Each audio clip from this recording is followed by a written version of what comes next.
こんにちは。人生100年時代後半を農業で頑張っている品川です。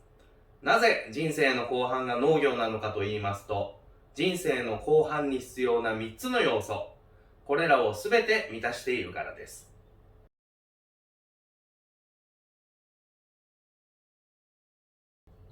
今日は1年目の木の育て方シリーズナンバー5をお届けいたします。まずは当園の木の様子をご覧ください。どうぞ。下からこのように、ここですね、この部分で一文字に分かれています。右側、ほぼ全ての節から枝がもう出ています。こちらの左もほぼ全ての節から枝が出ています。完成形と言っていいでしょう。大変いい出来です。このようにとても良い状態で育っています。この後どのようにお世話をしていくか、これを解説していきたいと思います。さて、本編に入る前に数多く寄せられるメールでの質問にお答えしていこうと思います。本編をすぐに見たい方は下の説明欄にタイムチャットを作ってありますので、それをご利用して必要な項目まで飛んでください。今回お答えする質問は以下の3つです。1、ルートラップ栽培のメリットとデメリットについて。2、なんで品川は露地栽培をせずにルートラップポット栽培のみで育てているのか。3、ルートラップポットはどこで購入できるのか。まず1番のメリットとデメリットについてです。これを解説していますとものすごい時間がかかってしまいますので、後日動画にまとめさせていただこうと思います。簡単に一覧表にまとめてみましたので、こちらをご参照ください。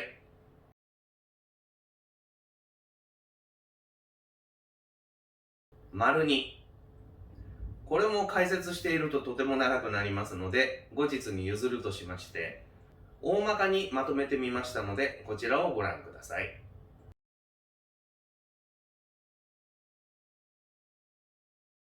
3、ルートラップポットの購入方法について。これは当園のホームページでも販売しております。リンクは下に貼ってあります。当園のホームページでしたら1枚から購入できるようにしています。また、ルートラップポットで検索をすれば何件かのショップが出てくると思いますので、そちらをいろいろと見ていただいて比較検討いただいたらよろしいかと思います。メールでのお問い合わせは数多くいただいておりますが、残念ながら全てに返信はできておりません。このような形で返信をしていきたいと思いますので、よろしくお願いいたします。それでは本編に入りましょう。1年目の木の状態を図で見てみましょう。こちらですね。当園の1年目の木は大半がこのような状態になっております。こちらが中心部、ここが植木鉢ルートラップですね。で、まずこの一文字を伸ばして先端を切って、まず2メートル ×2 メートル、合計4メートルの主枝を作りました。今の時期でここまでは大半の倍できていると思います。そこから横に脇芽が出てきますね。で、その脇芽を育てていって葉っぱを展開させるようにいたします。枝の先端ほど樹勢が強いので、そこから出てくる脇芽ほど大きく伸びてきている状態だと思います。真ん中、中心部に行けば行くほど樹勢は弱くなってきますので、出てくる枝葉も短め、勢いが今一つ弱い。こちらの先端部分と比べると、この真ん中の中心部あたりの枝葉はまだ勢いが弱く、細い状態、短い状態になっていると思います。これを伸ばしていって、先端から中心部分まで同じような感じで枝葉を揃え、この状態ですね。で、この状態でたくさんの栄養素を蓄え、落葉を迎えるというふうにしていきたいわけです。この枝葉が全部新しく出てきた枝葉ですね。これが同じ長さまで伸びる状態。8月の末ぐらいまでにはこの状態まで持っていきたいというのが当園の目標です。もちろん木の調子によって言うことを聞いて素直な木もいますし、全然伸びてこんがなみたいな木もたまにあります。その辺は根気よくやっていきたいと思います。さて、それをどのようにしていくかということを解説していきます。では、具体的な作業の説明に入ります。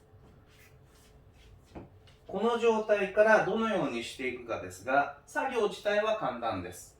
摘心と脇芽の処理をどのようにしていくかだけのことになります。一個一個解説していきます。この先端の方、勢いが強い方の場合ですね。勢いが強い方の場合は、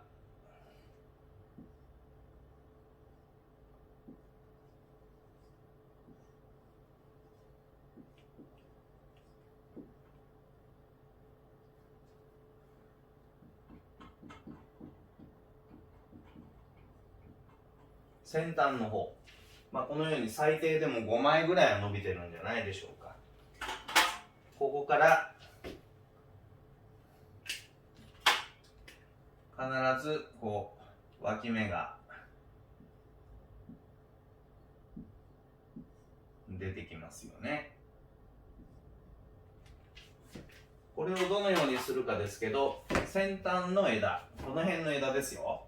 こことここではやり方が変わります。この先端の部分は、このまず先端切ります。摘心ですね。もうズバッと切ってください。まず先端の枝は頭を取ります。摘心。で、脇芽ももう全部取ります。ポコポコポコと。そして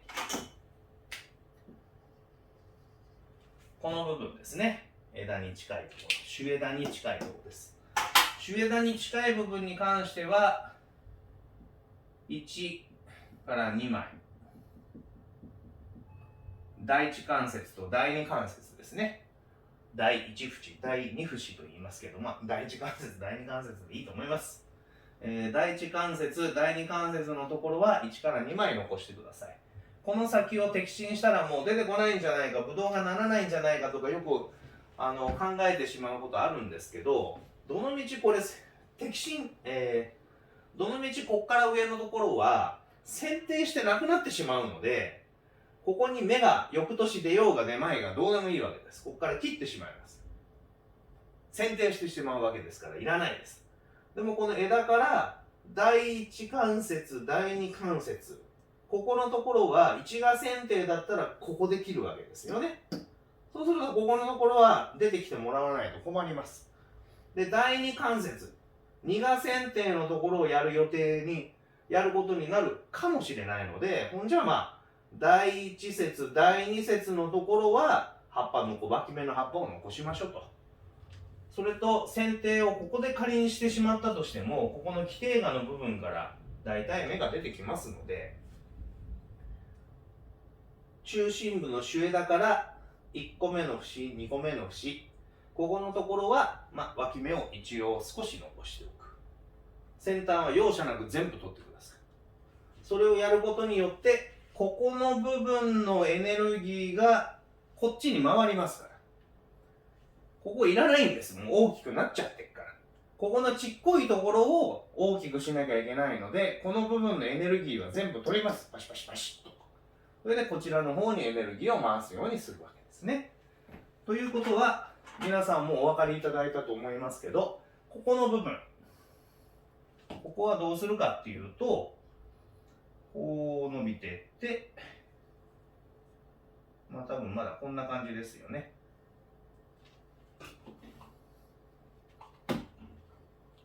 ちょろちょろっと。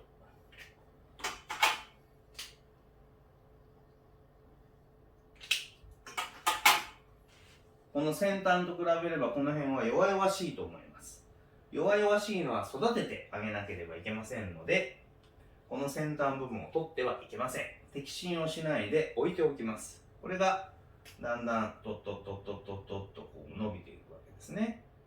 で、この脇芽が、出てないか出てるかぐらいだと思いますけど、脇芽も大きくなってきたら、ここと同じように第一関節、第二関節のところは残し、上のところはどうせ剪定でなくなるんだからもう容赦なく取っちゃうと。ただし、大きくなってから厳しい摘心や脇芽取りはしましょう。小さいうちに厳しい摘心なんかをしてしまうと伸びなくなっちゃいますので、ひねくれてしまいます。だから小さいうちは大切にしてあげて、大きくなってきたら容赦なくビシビシ切って落とすと。で、これを繰り返すことによって、だんだんこのように外側も内側も同じような長さの枝、同じような太さの枝、葉っぱの茂りがもう大体同じかなっていうところまで、8月末ぐらいまでに持っていけたら合格ではないかなと思います。そのまま9月、10月と落葉するまでの約2ヶ月から3ヶ月、たっぷしと栄養がたまりますので、それによって来年の収穫がいいものが見込めます。根域制限栽培の場合は2年目から収穫に持っていきますので、エネルギーの無駄がなるべくないように育ててあげて、なるべくたくさんの栄養を体に蓄えて、落葉を迎え、剪定を終わらし、来年の実りをしていきたいと思います。それとですね、ヒゲちゃん、ペロペロっとこう出てきますけど、それからヒゲの先にこう下手したら房がつくんですね。チュプチュプチュと。ブドウの花ですね。もうヒゲや花はもう全部取ってください。もう最優先。ヒゲや花はもうここのところだろうがこっちだろうが、とにかくヒゲ、花見つけたらもう即取ると。これ鉄則です。では最後に簡単にまとめます。今このような状態で枝葉が出てますね。この枝葉の状態、内側ほど短く、外側ほど、先端部分ほど大きく伸びている状態。それをこのように揃わせる。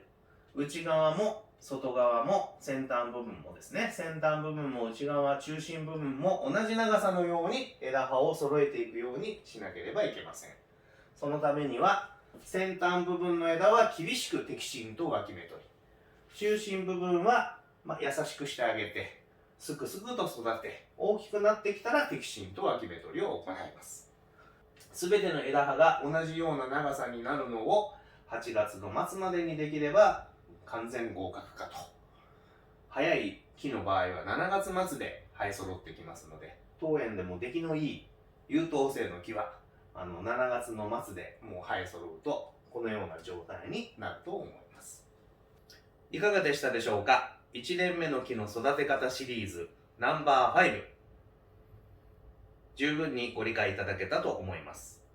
今の時期しっかり枝葉を整え、大切に育ててあげ、エネルギーをたくさん体に蓄えさせてあげると、来年2年目からとてもいい収穫が望めます。私はブドウの木の栽培で1年目が最も大切な時期であると考えています。たっぷり愛情を注いで手間をかけて育てていってあげてください。本日もご視聴いただきましてありがとうございました。ではまた次の動画でお会いいたしましょう。